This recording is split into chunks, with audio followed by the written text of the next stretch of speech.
But I wanted to tell you a little bit about our cultural enrichment of the UK, you know. A lot of us are over here. Some of us represent Poland. Some of us represent Zimbabwe. Some of us are here from Uganda. Some of us are here from Jamaica, the West Indies. Myself, I come from Jamaica. I wasn't born there, but my dad is Jamaican. And he came over when he was 9. Just previously, our grandparents came over as part of the Windrush generation, and they were invited to rebuild the UK, to help rebuild the UK after World War II. So often we say about colonization and how the colony and the empire spread across the globe. But when we came over, we say we, as the Windrush generation, we had a lot to bring, a lot to offer. So people from Pakistan, people from Jamaica, all helped. And you know, my nan and granddad, they settled in well. And I can tell the difference between my nan and granddad. I had a white nan because my mum is British and had a black nan. So we used to say we're going to black nans, and then we used to say we're going to white nans. And so white nan would go, Quinton, do you mind kindly going downstairs and unplugging the iron? Whereas my black nan would go, Quinton, you want to plug out the iron? Plug out the iron, Quinton. So there's always a difference. And then if I told my white nan a joke, she'd go, whereas my black nan would be like, so there's a difference in that culture just from that. But my dad worked hard. As I say, when he first came to England, it was the first time he ever saw snow. And one thing I remember growing up was the food. The Caribbean is sometimes referred to as the melting pot of the UK, where people, their culture, their costumes, their cuisines were forcibly integrated. But obviously we come from the slave trade, the West Africa and the Congo, as they came over here and into the Americas. The main thing was West Indian soup. That was the biggest import. So we had ackee and we had saltfish, we had West Indian soup, and that soup has been with us for 500 years, and I'm super proud of that. But did you know when we have ackee and saltfish, do you know that the slave owners actually put salt on the fish so that the slaves wouldn't eat it? It was actually used as fertilizer for the crops, and the slaves would be punished if they ate the white fish that was being thrown out. So they used to heavily put salt on the fish. And this is why we call it saltfish. It was any white fish, it's not a particular fish. And we used anything that we could have and put in. Dumplings, soup, beef, lamb. It used to take hours. But today we've got people and representatives from all around the world. And that's what this is about today. And I want to share with you a poem that a lady called Louise Bennett wrote. And she speaks in patois. She wanted to continue to represent patois language and how that practice of writing in patois, she wanted to preserve that. Okay, so this is from a lady who was an educator and a poet and an artist called Louise Bennett. And this is called The Colonization in Reverse. What a joyful news, Miss Matty. I feel like my heart gone burst. Jamaica people colonizing England in reverse. By the 100, by the 1,000, from country and from town, by the shitload, by the playload. Jamaica is England bound. Them a pour out to Jamaica. Everybody's future plan is to get a big time job and settle in the motherland. What a highland. What a people. Man and women, old and young, just a pack them bag and baggage and turn history upside down.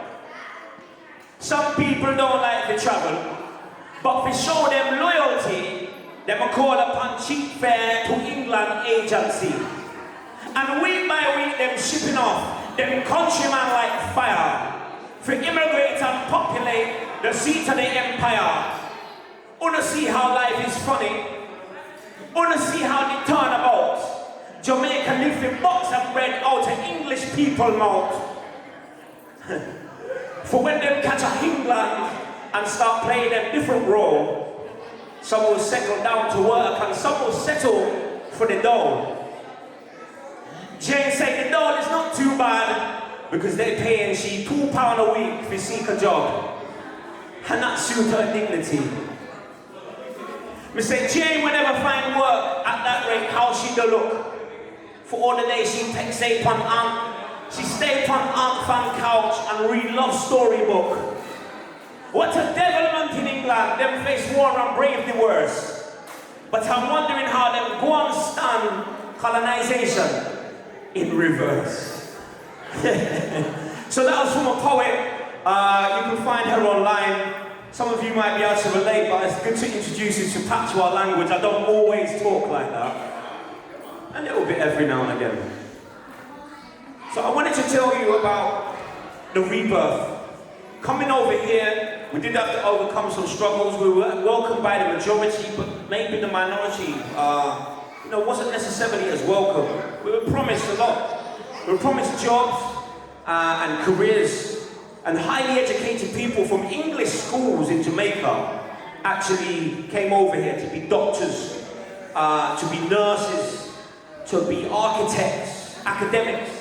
But then actually they ended up having menial, low-paid jobs. So the promise was broken a little bit. But then I wanted to tell them that it's about rebirth and it's about hope. And this is a poem I wrote called The Rebirth of You. I'm going to share it with you now. Just a signal to anybody that's coming and reading poems today. Can you be ready? Oliver's mum? Can you be ready? I want you to ready everyone to share poems. Adam? Okay, this is called The Rebirth of You.